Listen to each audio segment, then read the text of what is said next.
All right. Hello, everybody. Welcome back to the Roundtable. We're here for another year of thoughts and quips from John and Steve. John Pasalis of Realosophy in Toronto, Steve Saretsky of Oakwin Realty in Vancouver, both practicing realtors and analysts.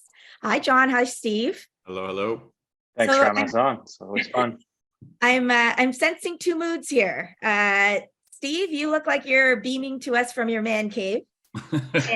And John, you look very, very dressed up. What's going on? Meetings today. I'm in studio at BNN for the first time in 3 years since COVID, which is pretty nice. So yeah. It's funny because John and I were chatting, and so I'm doing the BNN segment before John via Zoom, and John's doing it right after me. So you can pretty much skip the BNN interviews and just watch our conversation here. There you go. I didn't say it, but so I hope you guys had very good holidays. I think, Steve, you got some sun. Yeah, I was just down in Palm Springs. I usually go down during the holidays, and yeah, much needed, but back to the grind, back to 2023, which I'm sure is going to be an interesting year. So just trying to get some rest before we slug through this bear market here. Yeah, and John, I think you enjoyed the holidays in Toronto. Yeah. Did I always have this moment. I hosted successfully two big events, even in spite of all these snowmageddon warnings and actual happenings. There's a moment after the first couple of parties where I'm like, okay, I'm ready for work now. And now that it's Jan 5th, I'm ready for like another holiday. I'm feeling the same way. But we're going to keep each other company and hopefully keep the good mood going. Although on the real estate front, I'm not sure there's a lot of that. So why don't we start with John quickly? Tell us what you're seeing with your usual numbers and your mix of what your clients, your agents are seeing in Toronto for the housing market right now. Yeah, I mean, not a lot of big changes since last month. I mean, the stats are the same, price are the same. I mean, sales are down, obviously, like 50+% in December. I've tweeted a little bit about how the fact that if you actually look at annual statistics, average home prices in Toronto were actually up year over year in 2022, which seems totally counterintuitive. I saw some people seizing on that. Yeah, it's like you're gonna have yeoman in your industry. Yeah, you're gonna have like economists in the future using annual stats, assuming prices actually went up and interest rates push prices higher. But yeah, that's not what happened. I mean, it's really to do with the fact that prices exploded in the first quarter, and there were a disproportionate number of sales in the first quarter of this year. Sales plummeted after, and prices were actually up year over year until around August, right? So we had very few sales in the last 4 months of the year, so that didn't really impact the year over year changes. But we're still down about 20+% from the peak, but prices have been pretty flat since July. You know, John and Steve, remind me, with the Spotify Wrapped and all these look backs, I was trying to remember when in 2002 at 22 did it turn from exciting and then all of a sudden where was that cliff? Was it March? I can't remember now. Around February, March is when we started noticing it. Like late February, early March. I think Steve too. I think around the same time we started to see the first signs of it, like fewer offers, more offer nights failing, fewer showings, like all that stuff. Yeah, blow off top in February, and then slowly like March, like okay, this the winds are changing. And it's funny because you would start to see like people even like up on their offers. You'd be like, well, the market's starting to change, and it's like it only takes like 3-4 weeks for people to start to figure it out. And obviously our first rate hike in April. I think so, yeah. Actually, it might have been in March. It may have been March. I think it was March. Yeah, it was like it was a quick one. It was a quick. It was very exuberant in January, and then around. I think it makes sense actually. Most of from the peak numbers are from either February or March. So yeah. Well, I always joke because the Bank of Canada started their first rate hike 1 month after the market peaked. So it was February it peaked. March was the first rate hike, and we know ahead the of the story curve there. Ahead of the curve. Yeah. And Steve, quickly, what are you seeing with you always look at the numbers and also what you're hearing from your clients and colleagues in Vancouver about the housing market right now? John, I almost got shot this morning filming the Loonie Hour and suggesting that we might be nearing a bottom in like the detached parts of the detached market. So I think take that with a very, very light grain of salt. Suburban markets are down. Detached would be down 20 to 25%. So I think there's, could there be another 5 to 10% on those prices? I think that's probably realistic this year. I'm kind of curious. Like, I think what I'll be looking for is like the condo market tends to lag the detached market, and I think the condo market's probably going to go through more of a correction this year than the single family house, because condos really haven't corrected a whole lot. And I think we've got, I'm sure we'll get into it in the show, but a lot of pre-sales coming up for completion, a lot of investors that are on variable rate mortgages that tend to be in the condo space. I think they're going to be looking for some, to exit at least in some capacity. So it's kind of boots on the ground. I think to start the year, as inventory is incredibly low and nobody really knows what to expect. I don't think anyone's really going to have a good read on the market until we sort of enter into our spring market later in March. Mhm. Yeah, that leads us nicely to you, John, and a recent BNN appearance. Surprise, surprise, you seemed a little more bearish than your colleagues over at Trev at the Toronto Real Estate Board, and I think it was Royal LePage. Bill. Phil Soap, yeah. Oh, why was that, John? I mean, listen, I'm more cautious. I mean, again, I think I have a very similar view with Steve. Like, we don't know what the path's going to be, obviously. I mean, I don't think, when I was a little bit more bearish, I don't think we're going to be like down 30% this year. I think there's probably more pressure down than there is up, obviously. But we may have plateaued or might see a 5 to 10% dip over the next year or so. But I think it's still early. We still haven't seen kind of the impact of rates yet. And I tend to agree with Steve. The condo market is probably going to be the segment that's going to be more interesting to watch over the next 12 months or so. John, that's it. Like, I wanted to ask both of you, the whole idea of this great reset, I'm hearing across podcasts, and not only housing. Steve, you and your colleagues talked about it on the Loonie Hour podcast. And the idea of, when are we going to feel it? So, John, you recently said you don't think that the impact of the rate hikes that we saw in 2021 have fully been seen in the market yet, in the housing market. What do you mean by that when you say that? So we've seen the effect of them on sales, like sales volume. So that, the effect is that people can't afford as much. There are fewer buyers. Sales are unbelievable, like at 20-year lows. But when we talk about like the full effect, we haven't seen how it's impacting households and investors yet, right? The fact is, the majority of the people who have properties have not been impacted by higher rates. You either have a fixed mortgage. Even if you have a variable rate mortgage in this country, the vast majority of them have fixed payments, and even if they hit this, this trigger rate that we've talked about where their payment isn't enough for their interest, most banks are just making them make slight increases in their payments. So people's mortgage payments today are not based on 5% interest rates. They're still based on 2 or 3% interest rates, right? And as we move for the next year, and more people have to renew their mortgages, and now we're going to start paying 5%. Well, that's when you start feeling the effect of higher rates, right? So if you have a home and you have 2 or 3 investment condos, and half of them are renewing mortgages this year, you're going to have a massive payment shock, right?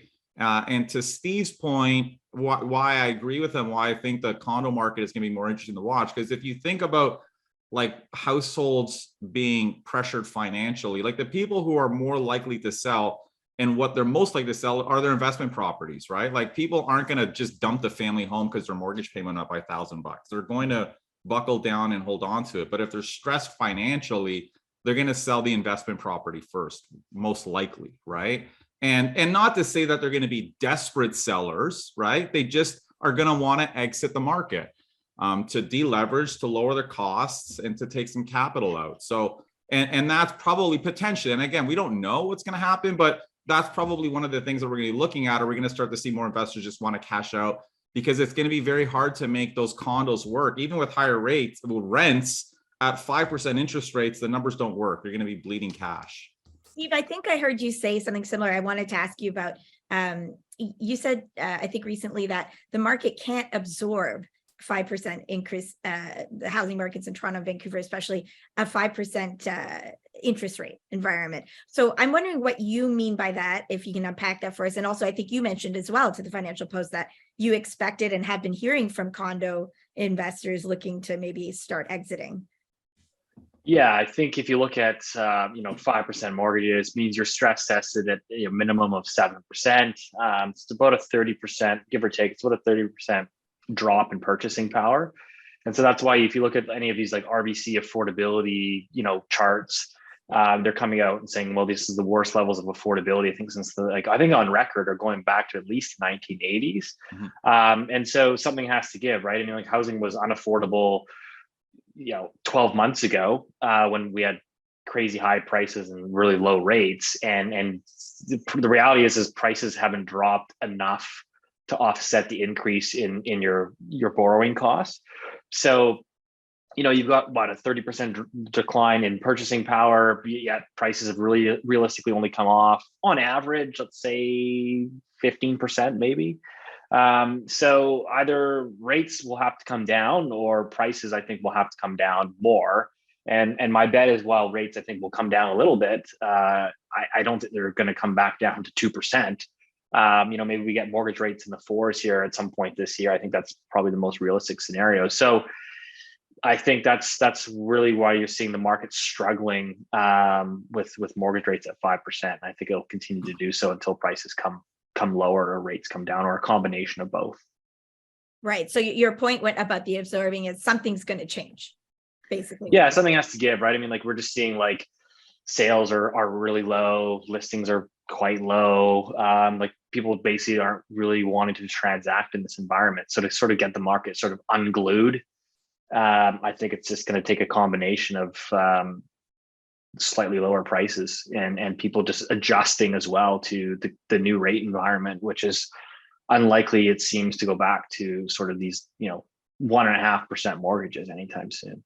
Yeah, I wonder, both of you, what you're thinking. I'm hearing a sort of idea that perhaps the Bank of Canada, perhaps because they didn't act soon enough when they should have, and other authorities may be willing to stay at these high rates for a while, even though it will inflict quite a bit of pain. Yeah, I think. Go ahead, John. Go ahead. I mean, I don't know. I'm curious to see what they do at the end of January here. I think that the market's seems like the market's pricing 50-50 chance that they'll raise rates another 25 basis points. But based on their comments recently, it seems like they're kind of nearing the end of this rate hiking cycle. But the big question is really, how long do rates stay at these levels? 4.25% on the overnight rate. That's a chance that they will wait to see it hit the market more fully, because you both have talked about how there's still a bulk of mortgages. Like, I'm wondering if that could be something we see in the first quarter. John, I mean, I don't know if you looked at the stat there. I was reading our buddy Rob McClister's mortgage newsletter there. I think he's got some great insights all the time. But January of 2022, he was noting that 57% of all borrowers that month opted to go with a variable rate mortgage. Wow. And that's pretty much at peak pricing back in January of 2022. So, I mean, I think there's probably going to be a whole cohort of people that are maybe just getting by today, choking on their new payment increases. But that's going to take some time to sort of filter through the rest of the economy. Yeah. I mean, John, our other segment that we do on this on our YouTube channel and podcast, The Situation, we definitely are hearing from a few people, right? Like, that's starting. People are contacting you about their mortgage payments. Well, yeah, 100%. People are starting to feel the stress and the payments, because even if you're on a fixed mortgage, 5 years ago, if you're renewing now, your payment's going to go through the roof. Like, if you had even a 3% mortgage or high 2s 5 years ago, and you're paying 5% today or 5+, you're going to have a massive payment shock. And I think a lot of households are starting to experience that. So, sorry, Steve? Oh, no, John summed it up well. And to add to all of this, John, Steve, you probably saw this too. The media headlines this week in Toronto are all about the record condo completions that are due to I guess, not saturate, but come onto the market in 2023. 32,000 seems to be the number. John, I think you said 18,000 1,000 units in the first half alone. So I'm wondering what impact that may have. Guys, I am kind of have vested interest.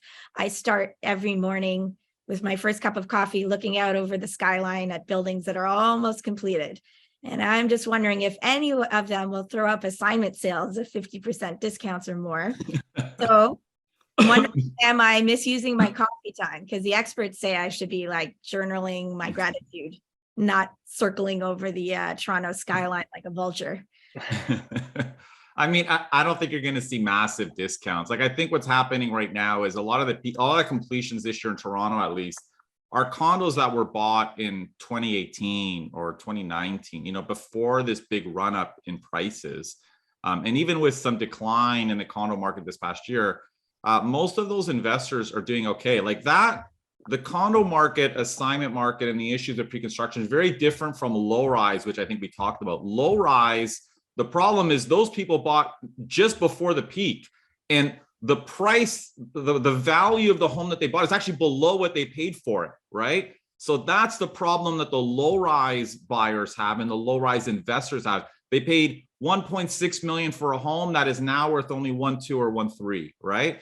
And that's because the completion cycle is a lot shorter for low rise homes, whereas the condominiums, they've had them for 5 years, price have gone up. The problem that some of these investors are having right now is not so much the value decline, that they're probably made money, and they might assign them for nothing more than what they paid for them, right? Because some of them are just going to have a hard time getting a mortgage because they're stress tested at a higher rate, and their payment's going to be a lot higher. So, one of the concerns is, are we going to have a lot of people not getting mortgages? I don't think it's going to be a big issue. Like, I think we'll see some, like way more than normal. But some people are just going to dump their units for what they paid for them, maybe even a small loss, even if they can't close. Steve? I think that's some good point. It's all about like to understand like the construction cycles. Like a lot of these high rises, like in Vancouver, I'm sure Toronto's the same way. Like you're pre-selling these units because it takes, sometimes it takes 5 years to build these condos. Like you're pre-selling them 5, 6, 7 years out. So like I can tell you, like we've got projects here that I look at some of the pre-sale numbers back in 2017. I'm going, oh wow, those are some huge numbers on some of these like high-end luxury ones. The top of the downtown condo market in 2017 that still won't. They pre-sold in 2017. They're still not completing for another 2 years. And so I'm going, man, like even in 2 years, those people are going to be struggling in 2 years. So the people that we have to worry about though in 2023 are more so, okay, you bought a townhouse, 18 months ago, and you're coming up for a completion, and the stress test is now at 7%, and you might not qualify. And there's probably not enough equity there, so it's hard to flip.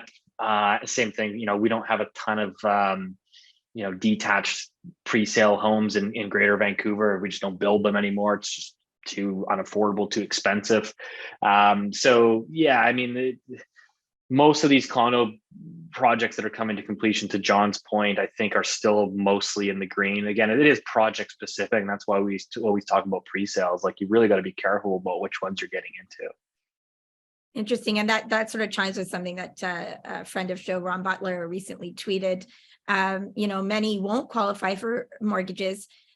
Investors and just to unpack and make sure everyone understands this, many people who buy pre-construction, you just have to make your deposits. So eventually when the unit comes to completion, you then have to go out and lock into your mortgage. There's a few people, very few, that do that ahead of time.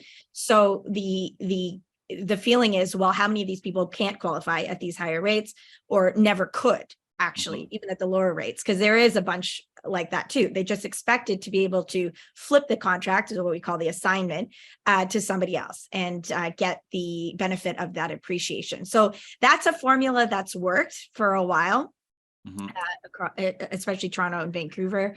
And that's now a big question mark in the air.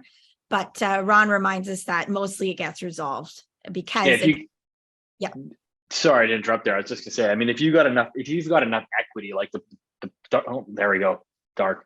If you got enough equity, the play really is go private financing. Scrape and claw whatever down payment you can get, go private, and then flip it. Yeah, and that's it. And in some cases, there might be some deep discount assignment sales, but sometimes, also the developer will take back units. And so there's a lot of moving factors. Anyways, I guess I should be like, grateful for where I live is what I'm getting. For sure. All right. Now, I wanted to now turn to actually some great reader. We got amazing questions at your Twitter handle, John and Steve, and at Move Smartly for the show. So thanks, everyone. Keep them coming. So from Ramhiti Boy, what is your estimated current cap rate for the City of Toronto detached properties?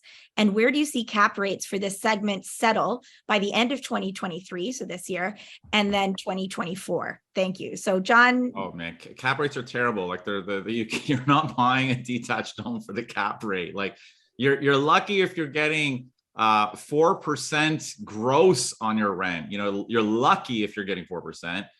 Which means your cap rate's generally below 3, right? And just so people understand, just so we can unpack this, so it's not insider bait. I mean, the cap rate is just basically how much income am I making on this property after expenses, assuming I have no mortgage, for example, and then we just divide that by the value of the property. So think about it as like the dividend or the interest, like kind of the return you get just on the cash from the rent minus expenses. And it's terrible. It's very low. And this is why investment properties don't work very well. Below 3% cap rate when you're paying 5% on your mortgage isn't great. The reality, though, is most people who have detached investment properties are not going out and buying detached homes. They've had them for 20 years or 15 years. They're moving out of them. They have no mortgage or very little mortgage, and they don't care about the rent. They're just expecting prices to go up. And I think it's very hard to buy a detached home just as an income property today. You're just basically buying for the capital gain. Your thoughts on that? Yeah, same thing. I mean, I'm calculating, like, if you want to keep it simple, I mean, you can calculate about a 3.5% cap, give or take. But I mean, I've almost really never looked at like an investor or like a family that's buying a detached house. Like, well, your cap rate's 3 or 3.5. Like, nobody's asking that question. It's like, this is not a multifamily commercial property. There's just a different asset class. So that's kind of how I would kind of explain it, right? I mean, the reality is I think that while prices are going to correct here further, I don't think you're ever going to have great cap rates for single family houses in the GTA and Vancouver as they continue to sort of dwindle in supply. And to be clear, the cap rate situation for detached single family homes was always, not it's as always, good. It's not never. That's why so many investors have flocked to condos where there was because of the high price of single family detached homes. Mm-hmm. And so these increase in mortgage rates just makes that situation even worse. No? Yeah, massive. Totally. Okay, so another great question here from Frank Greco, our frequent listener and questioner. Thank you, Frank. With so few sales in the GTA happening now, how relevant is the average home sale price? I guess he's saying as a metric. Is there a better measure of the direction of prices? The reality is whether you look at average or median, it's giving you the same trend. And the trend is, at least in Toronto, that they've been flat since July, right? So I think it's just as good. I think the key thing right now is that we're looking at trends on a month over month basis versus year over year. Like by the time we hit February statistics, which we'll get on our March show, that's when prices are going to be down 20% year over year, 22%. But even if prices stay flat, they're going to be down 22% because we're comparing ourselves to the peak, right? So the year over year metrics are starting to become a little less relevant right now. It's sort of what's happening from one month to the next that I think is more important. Yeah, that sounds interesting. Steve, any thoughts on that? I think it'll be interesting to look at like the year over year numbers in like February, coming off that like all time peak. Those are going to look. So I'm looking at it like from a sentiment perspective. So if I look at the sentiment in like January, February, March, I think like the year over year numbers are going to look really ugly. And so that could play into like, media headlines, sentiment about the market. Good point. Yeah. Just seeing some of those numbers coming out and people are like, oh, wow, this is really terrible. And it might not necessarily be the market deteriorating further, but your year over year sort of comps or base effects are going to look really tough. Yeah, I mean, So Steve, you make a good point, because even though a lot of us will be like, okay, that's year over year, it was, that COVID high or that post-COVID high, not everyone takes that into consideration. Like my dad will call me about every headline, the year over year numbers. So, Yeah. and to be fair, that's, most people would look at those numbers in shock. Yeah. yeah, I think unless you're in like the weeds day to day and really sort of able to actually like sit back and unpack like all the stats and it's yeah, I think the general public will just typically look at the headline and say, oh wow, that's really ugly. And so like I said, I just look at that from like a sentiment perspective.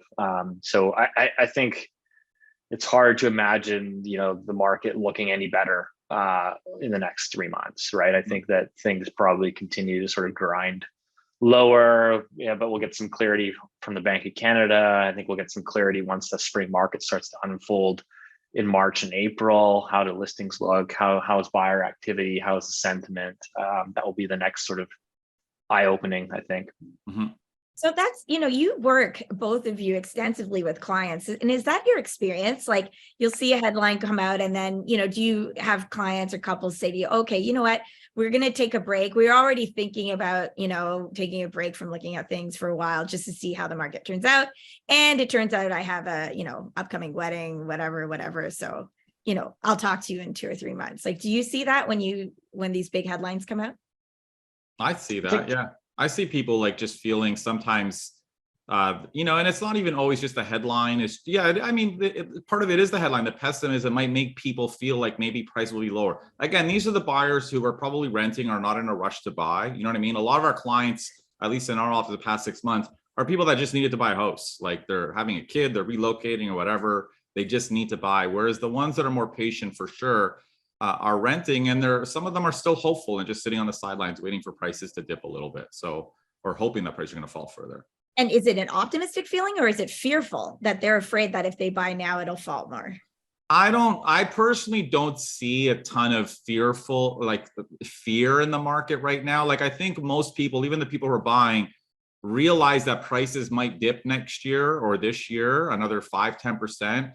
But most, I think, are looking at it long term and they're like, okay, I'm going to be here 5, 6, 7 years. The market should recover. Like I think people are sensing some short-term risks and pessimism, but from my experience, most people long term still think it's a good bet, and still want to buy. So I think people are just trying to maybe capitalize if there is a bit of a dip in prices. Yeah, that makes sense. And we're going to get to immigration shortly, which might be one of the reasons that seems like maybe our housing shortage will continue. So a great question from Matthew Smith. Steve, why don't you tackle this one first? In the context of a real estate downturn, what is one metric you wish you had more insight into? Probably the mortgage market. I'd love to be able to, so like, I can pull titles on every property. So I can pull a title, I can see, okay, this guy's got a mortgage. I can then pull the mortgage document. So if it's a B lender, if it's a private lender, it will actually basically tell me, hey, he's paying 8% and he's got a $600,000 mortgage and it expires in 8 months. I'm like, okay, well, this guy's, they might be a little bit more stressed. I can negotiate and use that as leverage for my buyers to get a better deal. You don't really have that insight for a lot of the big Canadian banks. So any of the big 5 or 6, whatever you want to call it, they won't actually disclose they typically won't disclose the mortgage amount and the interest rate. So, it would help me if I could say, hey, this person is on a Scotiabank variable and their payments now increased by X amount, then it gives you a little bit more clarity. So that would certainly help us. But so if I had that one metric, would be able to aggregate mortgage information.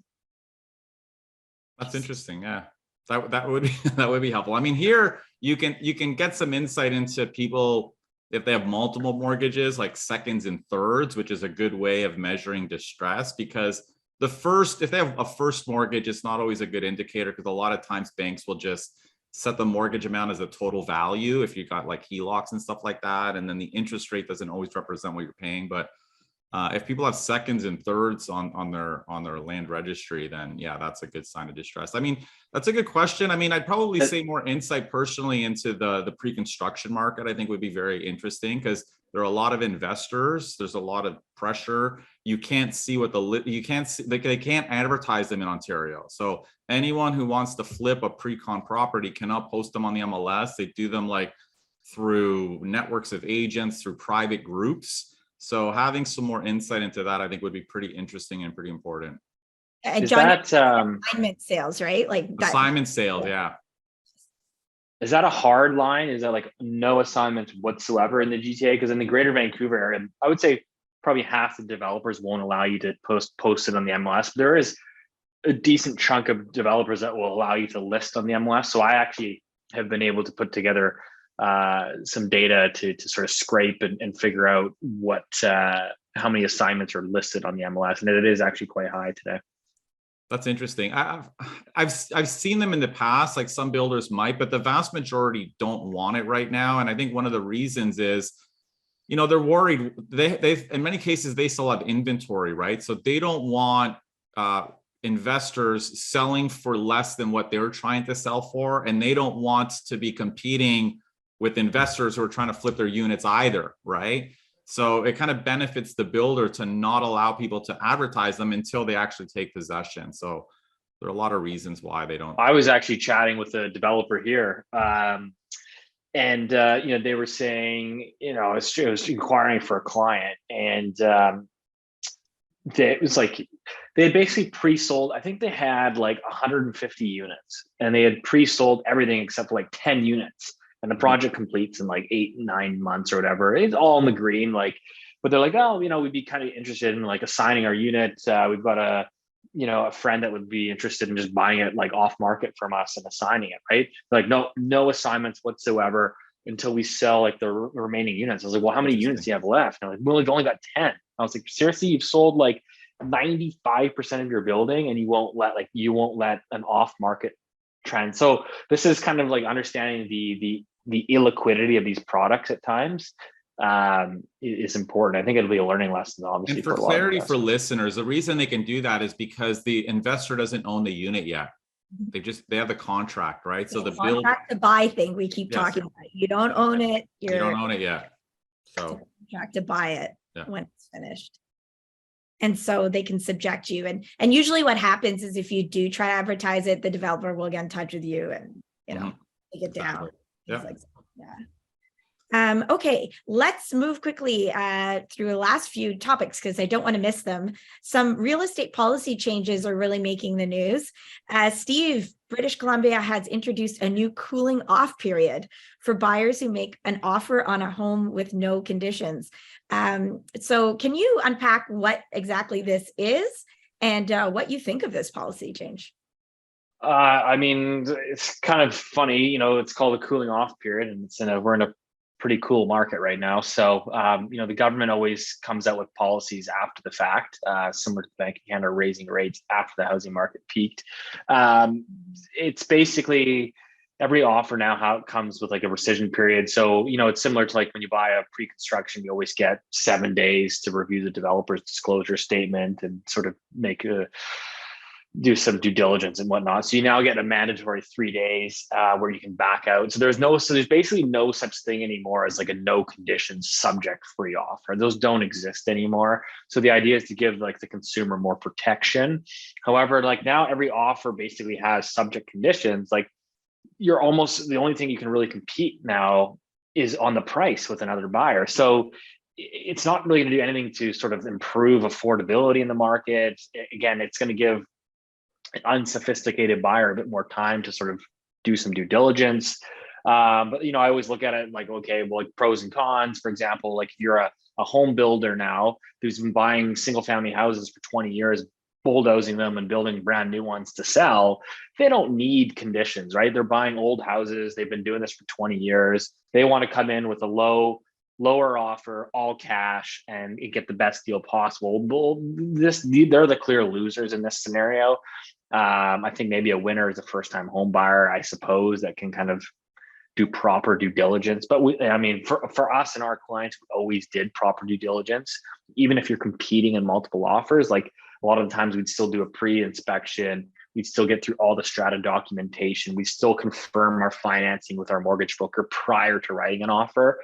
So I think it's just a little bit of misunderstanding, misperception in the public markets, and which ultimately drove the governments to create a policy. Yeah, I mean, and just so to unpack further, most people, when the markets are really high, a condition, for example, is subject to your financing coming through, or if you're buying a condo, subject to reviewing a stat certificate. In the resale market, you negotiate those in your offer or include them in. And that becomes part of your offer for a property, along with the price you're offering. So, in a very hot market, sellers don't like to see buyers coming in with a lot of conditions. And we saw in the past cases where you could offer a slightly lower price, but because you have a clean offer, I don't think lawyers like that term, but what agents would call a clean offer, meaning no conditions, that becomes something else that's part of your offer. And you could actually beat a buyer that's offering more, but asking for example, a time to review or make sure they get their finances. So that's a bit of the difference from what I understand, John. What do you think that would mean in Ontario if we saw something like that?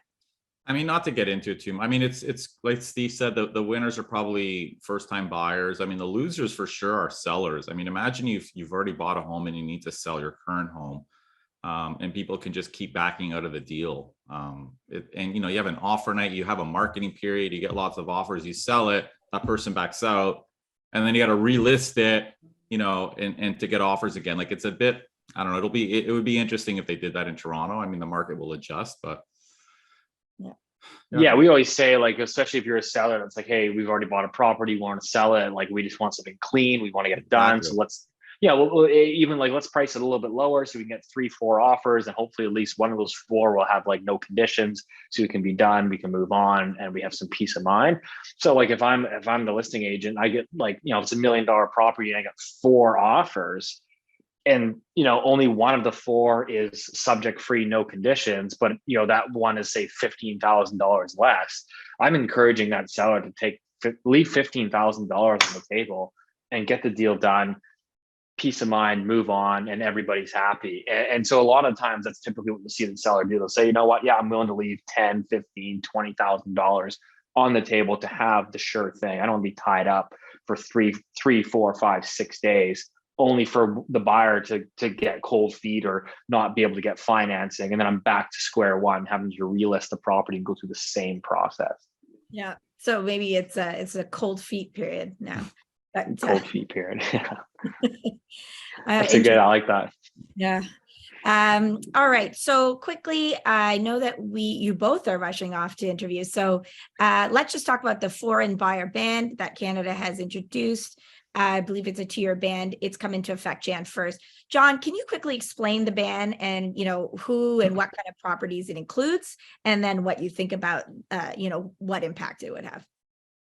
I mean, yeah, it's a new policy introduced by the Liberals. I mean, it's kind of funny because they actually didn't introduce like the details of the policy till like a week or 2 before they came into effect.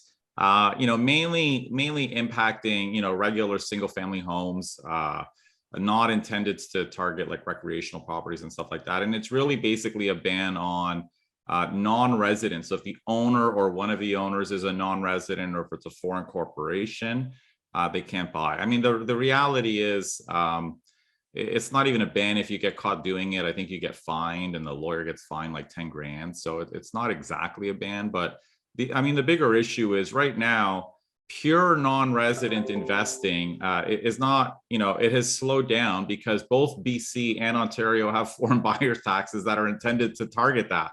And the one big loophole that the Liberals kind of kept in there is they're exempting students. One of the funny things that has been going on here is a lot of, students come here, their parents have money, so they just buy a condo or they buy a house. I mean, we've got clients who bought $4 million homes that are occupied by one student, because the parents buy it, kid lives in it, they sell it 4 years later when they're done school, make their hundreds of thousands of dollars in tax-free capital gains.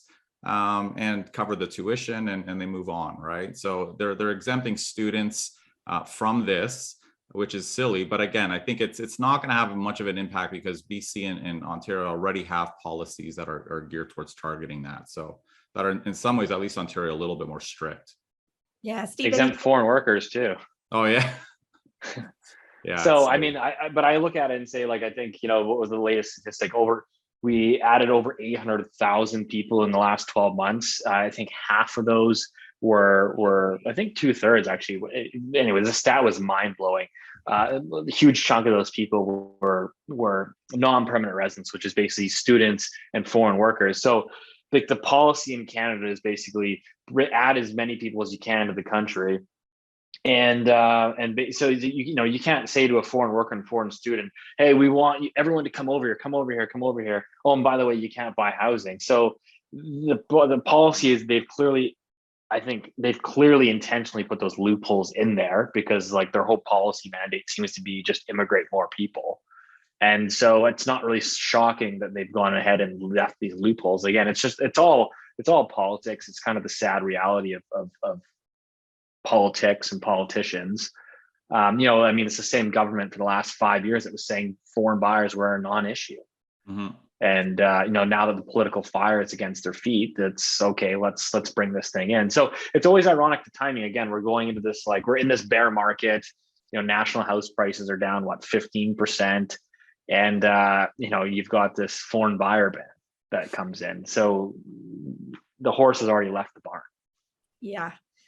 And on that note, final story, we did see that there were some thoughts, the Liberal government wanted to, I think, introduce 450,000 immigrants in 2021, a number above that, closer to 500,000 in 2022. There were some questions as to whether they could meet those targets because of COVID and all the travel restrictions and other impacts.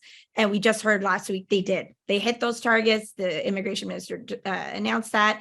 And now there's a target of 500K coming in 2024 and 2025. I know we don't have a lot of time. We're seeing a lot about, I think, Steve, your colleague on your Loonie Hour podcast said it really well. Canada is a pro-immigration country in general. That's not the issue of, I don't think you're going to hear some arguments you might hear in other countries about identity and things like that. But the question is about how to ensure everybody prospers, that there's enough housing, hospitals, and other things for all these people, new and older, existing Canadians. And it seems like a tide's turning. I'm not sure if you guys have noticed that. I know, John, you came out really early. Oh, yeah, I've noticed it. I mean, when I was writing about this stuff a year or two ago, I mean, every millennial housing advocate, was suggesting I'm xenophobic when I said that we can't build fast enough for this rate of growth, and they're, these housing groups are like, I'm stealing opportunities from you Canadians. I'm not, no, you idiots. Like, we can't build fast enough. Like, it's just, you cannot have our population going, like, what did Steve say? 800,000+ people per year. We're not building any more new homes than we were 10 years ago, right? And if you look at a lot of the countries internationally that have had housing crises and problems, a lot of it is driven by massive booms in population because housing supply is very slow to adjust, right? But to your point, I've noticed way more op-eds now, way more economists kind of coming out and saying, this is the downside. Like, the downside is the federal government, by doing this, is jacking up house prices, they're jacking up rents, and they're actually suppressing wages, right? So they're actually, what it's doing is it's actually kind of harming sort of the poorest members. I mean, most business people don't care because their real estate values are going up and their labor costs are staying flat, right? But it's the kind of the poor members of our society, the ones who are seeing the rent surge and wages not increase, who are being impacted. And I'm starting to see more people comment on this, that what level is the right level, and that this current level is probably too high. Yeah, I mean, there's expectation and there's pressure on all kinds of fronts. You're inviting people in who then struggle to practice their professions here, students in who struggle to get jobs because there've been, let's be honest, our universities market English literature degrees. I'm not knocking that. I am an English lit major, but you have to work very hard. I think sometimes we could be accused of marketing our lifestyle. I don't think that's it. For sure. And I know Steve needs to jump off. Yeah. Yeah, I got to jump at two quick things there. The number one is that, so I think it's Mark Kenny, I believe, is the CEO of Cap REIT. So it's the largest residential apartment REIT in Canada. He's actually come out publicly and said the levels of immigration are not sustainable. We can't house these people. This is a person that I think is would benefit from more immigration because he would see increase in his rents and lower vacancy rates. So the fact that he's coming out and saying that this is an issue. And number two is look what's happening right now with residential building permits. As the market corrects and declines, and as construction costs increase, the risk reward for developers is they're holding off on building new product. So I think what we're going to be talking about supply issues. We're going to be talking about housing crises. I still think 5 years from now, despite what happens, I think we're going to go through a market correction here as we are, but the developers are pulling back on new construction supply. So assuming we continue to hit 500,000 new people, I think we'll be talking about the same issues 5 years from now. Yeah, and even this year, probably. It might become our new interest rate corner replacement. But, I'm glad that maybe we'll start to see some more reasonable takes on what can be done to mitigate this, rather than knee jerk, you're a racist or you're a capitalist or whatever. That wasn't helpful. And it's gotten us into a bit of a pickle. So on that hopeful, why do we always leave on a down note, guys? Anyways, let's just say there's so much more to talk about next roundtable. I love seeing you guys again. So happy New Year again. And let's keep talking. Thanks, John. Thanks, Steve. And thanks, Urmi. Till next time. And our viewers and listeners, thank you so much. Join us again.